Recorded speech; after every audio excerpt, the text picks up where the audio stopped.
চট্টগ্রাম কক্সবাজার মহাসড়কের পটিয়া ইন্দ্রপুল এলাকায় মাওলানা শহীদ রইস উদ্দিন হত্যার বিচারের দাবিতে মহাসড়ক অবরোধ করে বিক্ষোভ করেছেন আহলে সুন্নাত ওয়াল জামাত।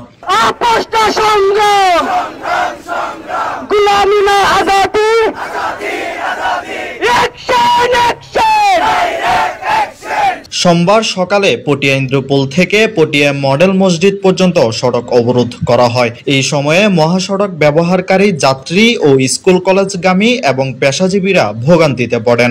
আমাদের এই আন্দোলন যৌক্তিক, আমরা সাধারণ মানুষকে কষ্ট দেওয়ার জন্য আন্দোলন করছি না। আমরা একজন মুসলিমের পক্ষে, একজন ফ্যামিলির পক্ষে, একজন ছোট মেয়ে তার বাবার হত্যার প্রতিবাদে, একজন মা তার সন্তানের হত্যার প্রতিবাদে, আমাদের একজন সেনানী ভাইয়ের হত্যার প্রতিবাদে আমাদের এই আন্দোলন। আমাদের এই আন্দোলন শান্তিপূর্ণ। আমরা কারো গাড়ি ভাঙবো না, কারো জানমালের উপর আঘাত করবো না। আমরা শান্তিপূর্ণভাবে রাস্তায় থাকবো এবং সরকার, প্রশাসন এবং সাধারণ মানুষের কাছে আমরা এই বার্তা পৌঁছে দিতে চাই, যতক্ষণ পর্যন্ত রইস হত্যার বিচার পাবো না আমরা ঘরে ফিরে যাব না। এদেশের প্রশাসনের কর্মীরা তাকে তানাহাজতে নির্মমভাবে হত্যা করেছে। তারই প্রতিবাদে আহলে সুন্নাত ওয়াল জামাতের প্রতিটি স্তর থেকে আমরা প্রতিবাদ জানিয়ে এসেছি এবং মামলা করার জন্য বেশ কয়েক জায়গায় আমরা তাদের দ্বারে গিয়েছি, আমাদের মামলা তারা নেয় নাই।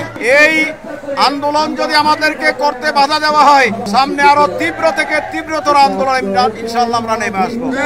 এখানে আজকে সুন্নি জনতার অধিকার আদায়ের জন্য আমরা রাজপথে নেমেছি এবং সারা বাংলাদেশ উপর মহল থেকে 3 ঘন্টার কর্মসূচির নির্দেশ দিয়েছেন, তাই আমরা সেই নির্দেশ অনুযায়ী আজকে রাজপথে নেমেছি। যতক্ষণ পর্যন্ত সুন্নিয়তের অধিকার আদায় হবে না, ততক্ষণ পর্যন্ত আমরা রাজপথের মাঠ ছাড়বো না। ঘটনাস্থল থেকে বিস্তারিত জানাচ্ছেন চট্টগ্রাম নিউজ এর পটিয়া প্রতিনিধি মাসুম আকবরী আকাশ। চট্টগ্রাম কক্সবাজার মহাসড়কে পটিয়া ইন্দ্রপুল এলাকা থেকে আপনাদেরকে যুক্ত করেছি। পটিয়া ইন্দ্রপুল এলাকা থেকে কাগজপাড়া পর্যন্ত প্রায় দীর্ঘ সড়কে যানজট রয়েছে।